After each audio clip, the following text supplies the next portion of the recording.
Would you be hostage to the ego or host to God? I'm going to read a couple sentences from A Course in Miracles. Chapter 15, The Holy Instant. Section 3, Littleness versus Magnitude. A couple of these lines stood out to me. There is no doubt about your function, about what your function is, for the Holy Spirit knows what it is. There is no doubt about its magnitude, for it reaches you through Him from magnitude.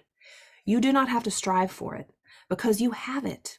All your striving must be directed against littleness, for it does require vigilance to protect your magnitude in the world, in this world. To hold your magnitude in perfect awareness in a world of littleness is a task the little cannot undertake. Wow, let me read that again.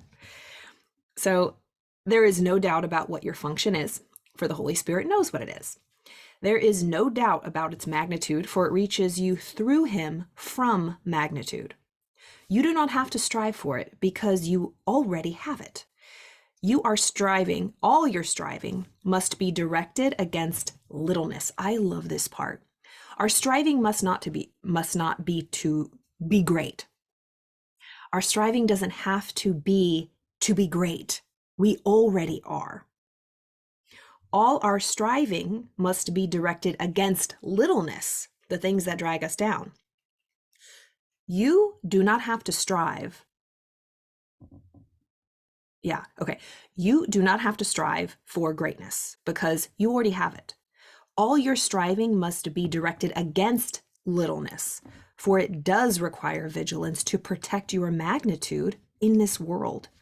To hold your magnitude in perfect awareness in a world of littleness is a task the little cannot undertake. Yet it is asked of you in tribute to your magnitude and not your littleness. Nor is it asked of you alone. The power of God will support every effort you make on behalf of His dear Son. Search for the little and you deny yourself His power.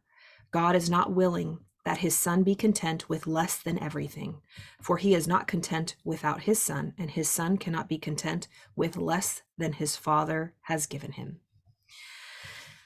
I asked you earlier, would you be hostage to the ego or host to God? Let this question be asked you by the Holy Spirit every time you make a decision.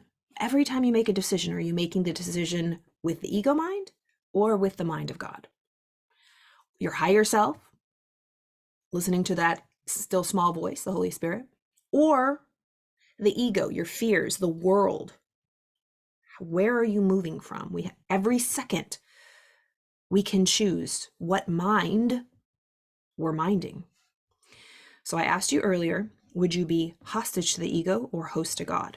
Let this question be asked you by the Holy Spirit every time you make a decision.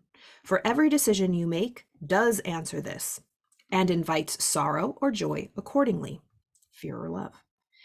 When God gave Himself to you in your creation, which meaning God is in us, He established you as host to Him forever. He has not left you, and you have not left Him. All your attempts to deny His magnitude and make His Son hostage to the ego cannot make little whom God has joined with Him. Every decision you make is for heaven or for hell, and brings you the awareness of what you decided for. The Holy Spirit can hold your magnitude clean of all littleness, clearly and in perfect safety in your mind, untouched by every little gift the world of littleness would offer you. But for this, you cannot side against Him in what He wills for you. Decide for God through Him. For littleness and the belief that you can be content with littleness are decisions you make about yourself.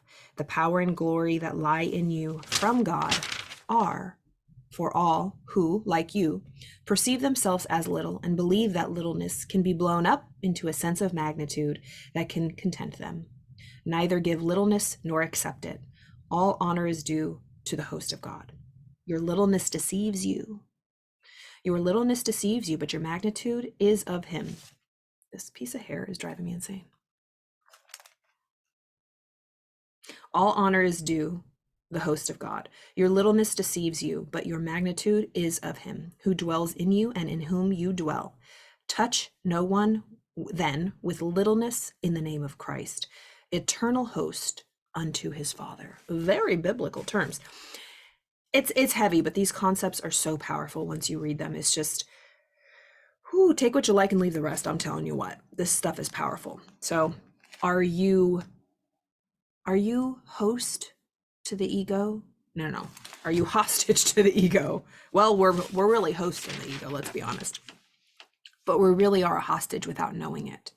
It's like we have, what's it called when we, Stockholm syndrome to our ego. So are we hostage to the ego or host to God? Where are we moving from? Where are we making our decisions from? What mind are we choosing? That's really our free will. That's our only choice. All the choices, seeming choices out here we make are just secondary. They're just an effect. They're the aftermath of the choice we already made. And it's unconscious, subconscious. That's why we have to go in and kind of look around what's going on in our subconscious mind that is driving our results. So I think it asked, it says, let me see. Okay, every decision you make is for heaven or hell. So every decision you make is for heaven or hell and brings you the awareness of what you decided for. So what awareness is, what effects, what results are showing you the decision you made? Heaven or hell? Are you living in heaven or are you living in hell? Emotionally, internally, externally. How would you describe your results? I hope you enjoyed that. Course in Miracles. And also, I've been getting really great compliments for my house, but this is a green screen. I could not lie to y'all. So let me just show you what it looks like. It is literally a green screen. I'm pushed up against the back of my room. One day I would love a house like this, but this is what good lighting and a green screen does, y'all. So let me take it off and just show you what I'm working with. None? Here we go. This is my house. I'm in space. I'm at the San Francisco Golden Gate Bridge. Coco. I'm in the middle of the Coco movie. I'm out outside in the Mediterranean, overlooking the ocean. How beautiful is that? Under the sea. Yeah, this is what good green screen and lights do. I'm making a stately speech at the White House. How fun is this? I haven't looked at these. This is, I think, the Shangri-La in New York. How gorgeous is this? Or maybe London, I'm not sure. Look at this epic library. She be looking real good. I'm in the Matrix team. She's in the Matrix. Dollar bills, y'all. This is my beach house, Costa Rica. This is my indoor garden. What do you call those? Library. This is where I do all my studying. Sailing on a ship with some pirates. Let's get it. My dungeon, my Maleficent dungeon. What else do we got? Burn the boats. Let's burn these boats. My meditative candle space. What else we got? Here's my other room. How gorgeous is this room? I don't have the Golden Girls up here. How fun is that? What else? Got a little Care Bears going on, a little rainbow action. What else? Oh my God, this is Bob's desk. Bob Proctor's desk in his office. Don't you love that? Here's my nephew when he was a baby. Okay, anyways. And there's my legs. Okay, great. I hope you enjoyed that. Let's have a little breeze. And the ocean moving. Look at the ocean moving. So yeah, that was not my house. This is a green screen. One day I won't need a green screen because I'll have more space, but this is how you start, people. Anyways, have a wonderful day. Have a wonderful weekend.